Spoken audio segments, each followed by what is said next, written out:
चंद्रयान-3 को जगाने को लेकर एक नई जानकारी प्राप्त हो रही है। विक्रम लैंडर के सारे सिस्टम एक्टिवेट हो चुकी है और साथ ही प्रज्ञान रोवर के सारे सिस्टम पहले जैसे काम करने लगे हैं। विक्रम लैंडर ने इस समय पृथ्वी तक सिग्नल भेजने भी शुरू कर दिया है। चांद की धरती पर सूरज निकले लगभग 12 दिन हो चुके हैं और चांद पर जल्द ही घना अंधेरा छाने वाला है। लेकिन ऐसे में भी लोगों के मन में सवाल आ रहा है कि क्या चंद्रयान-3 पहले की तरह अभी भी सो रहा है या फिर जागकर काम कर रहा है। इसरो ने इस मिशन के तहत एक लैंडर और एक रोवर को चांद की जमीन पर उतारा है, जिन्हें विक्रम और प्रज्ञान नाम दिया गया है। विक्रम और प्रज्ञान को अलग अलग तरह के 6 उपकरणों से लैस किया गया है, जिनका काम चांद पर अलग अलग तरह के प्रयोग करके नई जानकारियां जुटाना है। लेकिन ये काम सिर्फ अगले 14 दिनों तक जारी रह सकेगा, क्योंकि विक्रम और प्रज्ञान की जिंदगी सिर्फ इतनी ही है। इसकी वजह विक्रम और प्रज्ञान का सौर ऊर्जा पर आधारित होना है। ये दोनों सूर्य की रोशनी को ऊर्जा में तब्दील करके अपना काम करते हैं। अगर आपने विक्रम लैंडर और प्रज्ञान रोवर की तस्वीरें देखी हैं तो आपका ध्यान उन पर लगे सोलर पैनल पर गया होगा। विक्रम लैंडर को 3 तरफ से सोलर पैनल से ढका गया है ताकि उसे हर हालत में पर्याप्त रोशनी मिल सके।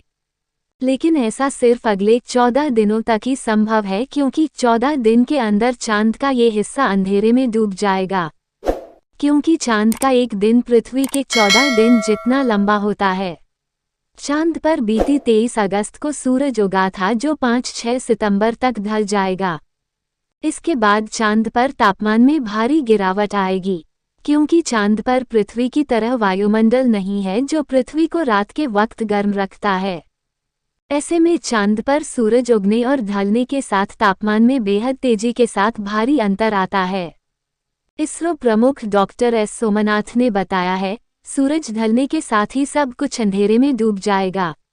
तापमान -180 डिग्री सेल्सियस तक गिर जाएगा।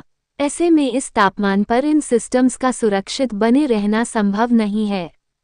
14 दिन लंबी अंधेरी रात के बाद चांद पर एक बार फिर सूरज उगेगा और तापमान में गिरावट दर्ज की जाएगी। लेकिन क्या सूरज की रोशनी एक बार फिर प्रज्ञान और विक्रम में नई जान फूंक पाएगी? इसरो के प्रमुख डॉक्टर सोमनाथ ने ये कहा है कि इस तापमान पर इनके सुरक्षित बचे रहने की संभावनाएं काफ़ी कम हैं। हालांकि उन्होंने ये भी कहा, अगर ये सिस्टम सुरक्षित बने रहते हैं तो हम बेहद खुश होंगे। अगर ये दोबारा सक्रिय हो जाते हैं तो हम इनके साथ एक बार फिर काम शुरू कर पाएंगे और हम उम्मीद करते हैं कि ऐसा ही हो। लेकिन अगर चांद पर एक बार फिर सुबह होने के बाद भी प्रज्ञान और विक्रम सक्रिय नहीं हो सके तो क्या होगा? इसकी आगे की जानकारी के लिए हमारे इस चैनल को सब्सक्राइब कर लीजिए और अभी फिलहाल कमेंट्स में बताएं कि आगे क्या होगा।